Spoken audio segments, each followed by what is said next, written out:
SEP Fanfic Readings presents What the Room Requires by Alydia Rackham. Summary. I just need a little more time. Hermione is the one who finds Draco weeping in the bathroom. He flees from her. She chases him into the room of requirement, where time means nothing, and the room forces them to face their greatest fears, together, in order to find the door.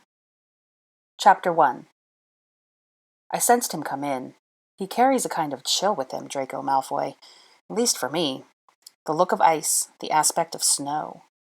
I was sitting in the great hall, suspended in awkward silence between me and Ron as we craned our necks to watch Harry chase after Katie Bell, the girl we had seen thrown into the air and then tossed down by an invisible force. A terrible curse. But Malfoy's entrance stopped my memories, and I glanced up. Malfoy stopped right in front of me and Ron. He wasn't wearing school robes, just trousers, a white shirt, a plaid sweater vest, and tie. He looked pale, shadows under his eyes, and he froze where he stood, staring straight ahead of him, at Harry, and Katie. For a moment, the noise all around me faded into the background, and a cold stone settled down in my gut. I was right before, when I had talked to Harry. Malfoy really did look ill. But right in that moment, I didn't even recognize him. Usually he entered with a swagger and a smirk, no matter how weak nowadays, and I tried to ignore. But now his confidence was gone. His pale blue eyes looked tired, afraid. My brow furrowed. How had change like that happened, and why? I swallowed. When had I actually cared enough to find out? His body tensed, leaned back. I glanced down the aisle, to see that he and Harry's gazes had locked. My fists closed. And then Malfoy looked at me. For just a second, he turned his head, met my eyes with a stark, trapped gaze, then retreated out of the noisy hall. I froze. Out of the corner of my eye, I caught sight of Harry breaking away from Katie, and he strode back towards us. No, towards Malfoy. "Stop!" I gasped to Harry, throwing off my shock and jumping to my feet. Harry disregarded me and kept going. I lunged over the table, knocking our drinks over, and grabbed Harry's arm. "Hermione!" yelled Ron, as pumpkin juice spilled all over his lap. "What are you—" "Harry, don't!" I hissed, ignoring the uproar I'd caused at the table. Harry's head whipped around, and he pulled in close to my face, to avoid being heard. "I have to." His gaze burned. "He cursed Katie. I saw it in his face." "I know," I nodded, clamping down on his arm so he couldn't move. "That's why you can't do what you're planning to do." Harry faltered, then his eyes narrowed. "What did you think I was going to do?" "Something unhelpful," I muttered, letting go of him, hopping over the bench and heading toward the door. "Where are you going?" both Ron and Harry chorused. "I'll meet you in the common room," I answered, not looking back. "Don't follow me." I darted out of the hall, pushing through a group of people coming in, trying not to be rude while straining to see over their heads. There, I caught sight of a solitary form striding down the long hall past the stairs. I gritted my teeth and hopped up the steps 2 at a time, then made myself walk as fast as I could. I couldn't lose him around some corner, and I really hoped he wouldn't make it back to the door of his common room. I'd never heard the end of it from Harry. Ahead of me, Malfoy lifted a hand and jerked on his tie, like it was choking him. I hurried faster, keeping my shoes quiet. He didn't know I was following him yet. I drew in a sharp breath through my nose, then another, my heart pounding. I knew I had been right in stopping Harry. He had been about to go off half-cocked and do something stupid. Probably violent. That wouldn't get us anywhere. It would probably get him expelled. But what was I going to do?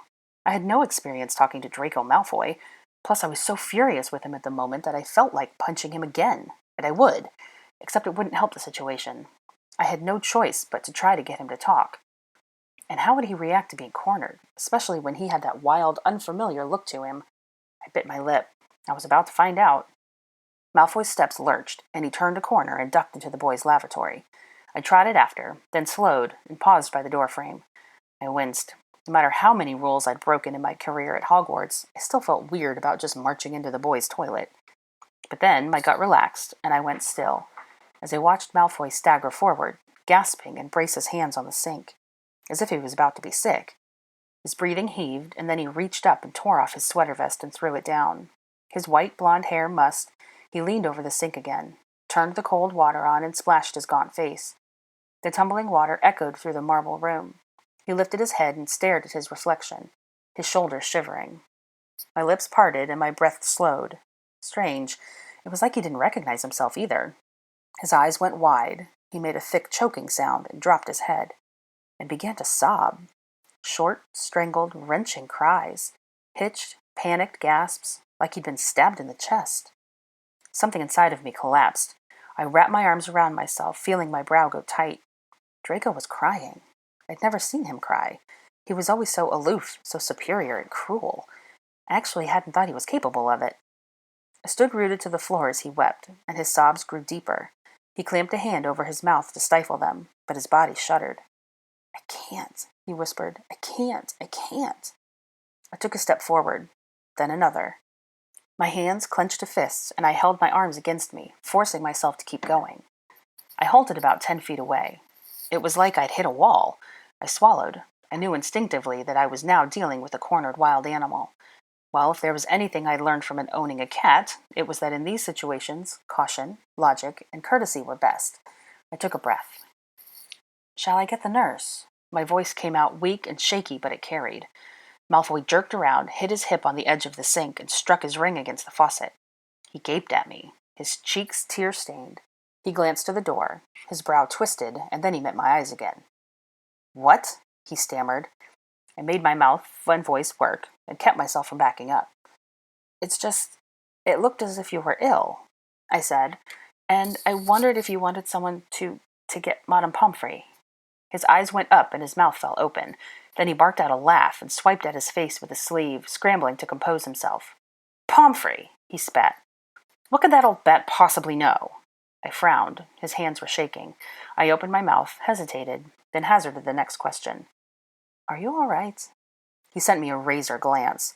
"Am I all right?" he snapped. He shook his head, incredulous. "Why would you care anyway, mudblood?" That insult entered me like poison, as it always did when he said it.